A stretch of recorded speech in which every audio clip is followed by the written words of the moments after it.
Is permanent makeup safe?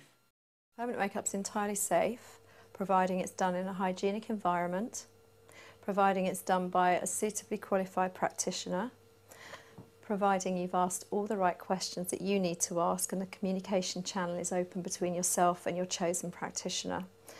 And it's also safe, providing you've thought it through very thoroughly that this is the way that you would like to proceed with your permanent makeup treatment.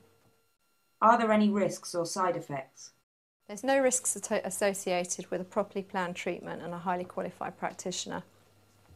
The side effects would be the downtime, and the downtime should be explained to you fully at the time of treatment.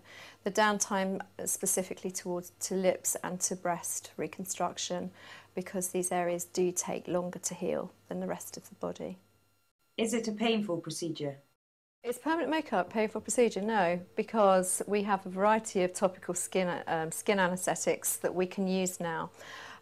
Most clients have a pre-procedural anaesthetic to apply to the skin prior to coming into clinic, and also there are, with the advancement now of implantation techniques and German technology and machinery and certain stretching techniques that an experienced practitioner will be able to use, any discomfort will be entirely minimised.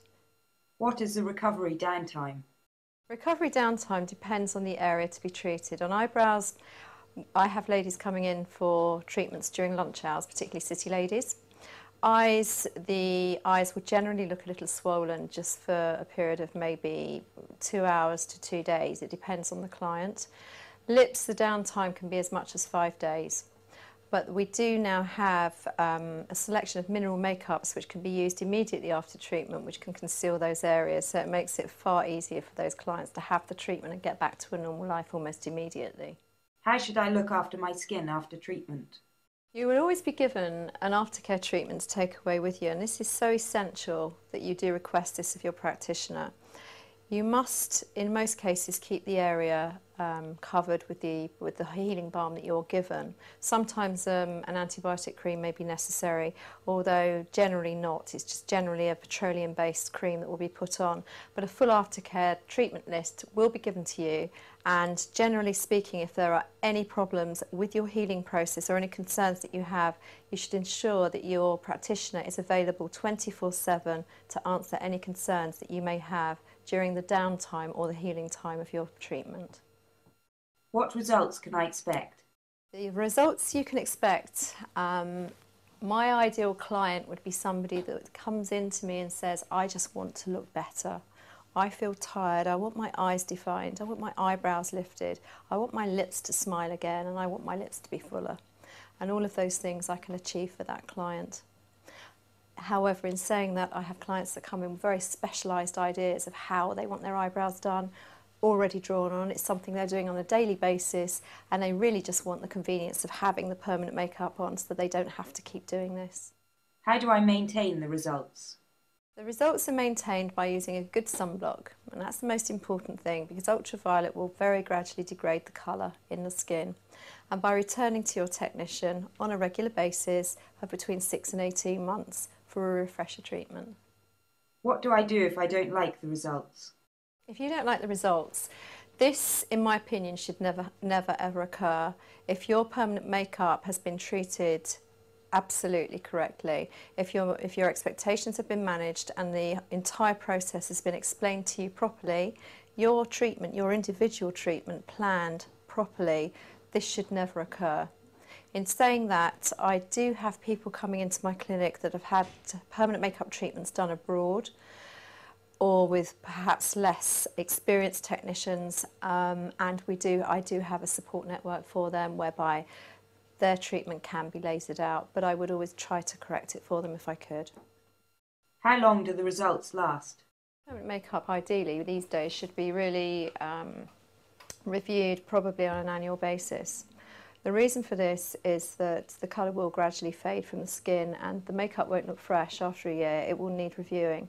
Additionally, the advantage of this is not just to bring clients back into the clinic all the time, but our faces are changing all the time. It's a dynamic situation, and therefore the makeup needs to be dynamic as well. So we have to be able to adapt to the client as they come into the clinic. Maybe hitch up an eyebrow a little tiny bit once a year or whenever it's needed. Can I wear non-permanent makeup over permanent makeup?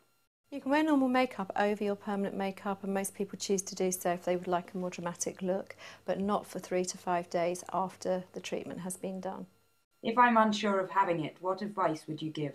If you came into my clinic and you weren't quite sure what you wanted to have done, but you kind of felt you might want to have something done, the first thing I would do would be to look at your face, and I would be looking how to highlight the features that possibly weren't highlighted. I look at everybody's face, and I always see beauty in every face that walks in here, and I will always try to emphasise the strongest part of their face and play down areas that are possibly weaker. And my recommendation would obviously be based on their desire to have the treatment and the budget available to them. And if it was one treatment, I would look at the one area of their face that I feel would make the best difference to them and the best investment of their money. What levels of hygiene should I expect? Well, if I were going in to have my permanent makeup done, and as a practitioner, I could say to you now that I would want to see any disposable cartridges actually being unwrapped in front of me and seeing the batch number on the back of those cartridges.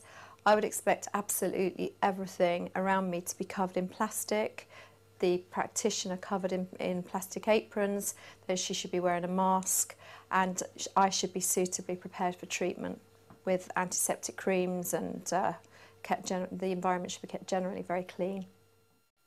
Is there an age restriction? The age restriction under current UK law is that the patient or client should be above the age of 18.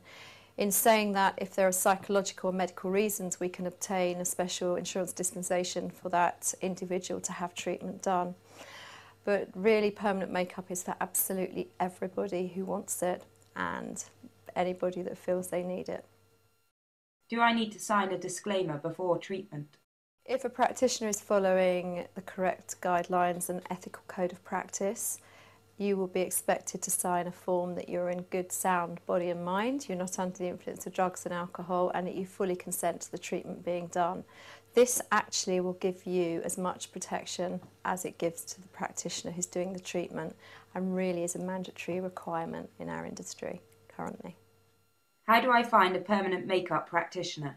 If I were a consumer and I was looking for a reputable permanent makeup practitioner, I would probably first of all contact somebody like BABTAC, which is the British Association of Beauty Therapists and Cosmetologists. I would also probably look at the Society of Permanent Makeup Professionals, which is in the States. An internet search is always useful, but I don't believe the consumer should be price driven when considering any kind of cosmetic procedure. It would be essential to try and talk to other clients that maybe have attended the clinic of the person you're attending to go to, and obviously ask to see their portfolio and check their qualifications. It's so important. It's your face and it has to be right. What qualifications should a permanent makeup practitioner have? You'd be looking for a qualification preferably in either nursing or beauty therapy, although that's not always essential, and then a recognised school of permanent makeup based in the UK. Currently under British insurance legislation, they are not recognising practitioners who have trained abroad as their initial and basic training. So it needs to be somebody who is registered here in the UK. How much does permanent makeup usually cost? A general treatment on the face, you would be looking from roughly £400 upwards for a reputable technician to do the treatment. It's a question I'm often asked. It sounds a huge investment of money, but it's a good investment in yourself. When you consider it to comparables like having Botox or dermal fillers, which have to be renewed at a period of every 6 to 9 months, this really is the low-cost option and perfect solution for somebody that just wants to look better without making a huge investment of time and money.